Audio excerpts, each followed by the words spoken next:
একটা চরম সত্য কি জানেন?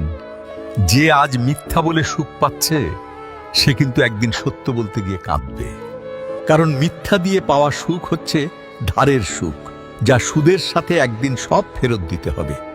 প্রিয় মানুষকে ভিডিওটি পাঠিয়ে দিন। আত্মীয় স্বজনের সাথে সুসম্পর্ক যেমন রাখা উচিত, তেমনি জীবন বাঁচানোও ফরজ।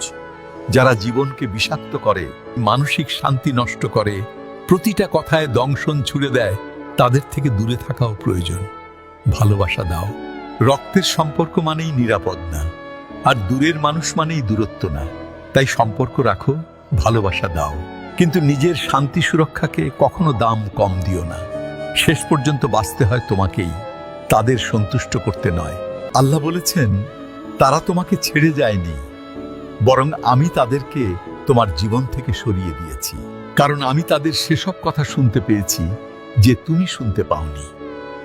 তাই কখনো একা হয়ে গেলে অথবা কেউ ছেড়ে চলে গেলে হতাশ হবেন না। আল্লাহর উপর ভরসা রাখবেন, কারণ তিনি হলেন উত্তম পরিকল্পনাকারী। প্রতিদিন রাতে ঘুমানোর আগে 6টি আমল করুন। 1. কালিমা পড়ে ঘুমালে যদি কেউ মারা যায়, তাহলে তার মৃত্যু হবে শহীদি মৃত্যু। 2. দুরূদ শরীফ পড়ে ঘুমালে মৃত্যুর পর দুরূদ হবে সুপারিশকারক। 3. ঘুমের দোয়া পড়ে ঘুমালে সারা রাত ইবাদতের সওয়াব পাওয়া। 4. আয়াতুল কুরসি পড়ে ঘুমালে ফেরেশতারা সারা রাত পাহারা দিবে। 5. 21 বার বিসমিল্লাহির রহমানির রহিম পড়ে ঘুমালে প্রতিটি নিঃশ্বাসের জন্য নেকি লেখা হয়। 6. আস্তাগফিরুল্লাহ আল্লাযী লা ইলাহা ইল্লা হুয়াল হাইয়ুল কাইয়্যুম ওয়া তুবু ইলাইহি 3 বার পড়ে ঘুমালে নিষ্পাপ হয়ে ঘুম থেকে উঠবেন। জীবনের আসল শিক্ষাটা সাধারণত 3 ভাবে আসে। 1 হলো দেখে শেখা, 2 পড়ে শেখা, এবং 3 নম্বর হলো হোঁচট খেয়ে শেখা। জীবনে সফল হতে হলে এই 3টি শিক্ষা খুবই গুরুত্বপূর্ণ। মানুষ যতক্ষণ আপন মানুষের কাছ থেকে হোঁচট না খায়, ততক্ষণ পর্যন্ত দুনিয়ার সবাই ভালো এবং সত্য মনে করে। আর যখন সবচাইতে আপন মানুষের কাছ থেকে হোঁচট খায়, তখন তাদের জ্ঞান ফিরে আসে। তখনই সে আসল দুনিয়া কি, কে আসল আপন আর কে পর, সেটা আইডেন্টিফাই করতে পারে।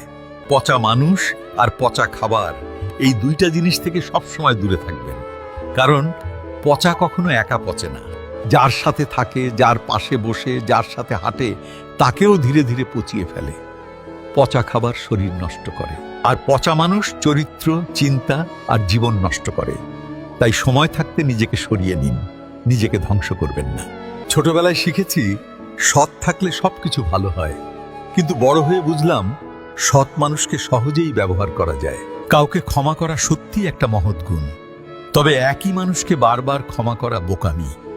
সবকিছু হাতে পেলে মানুষ নিজের সীমা ভুলে যায়। তাই সৃষ্টিকর্তা কাউকে অভাবে রাখেন টাকার, কাউকে রাখেন রূপের অভাব, আর কাউকে শান্তির অভাব। মেয়ে মানুষের আবদার তার বাবার কাছেই সাজে। দুনিয়ায় যার বাবা নেই, সেই মেয়ের মতো হতভাগা আর কেউ নেই। কারণ বাবা তার মেয়ের শখ, আবদার সব পূরণ করে, যত যাই হোক। আর এই জন্যই মেয়েরা তার বাবাকে বেশি ভালোবাসে। তাই যাদের বাবা বেঁচে আছে, আমরা সবাই বলি আলহামদুলিল্লাহ।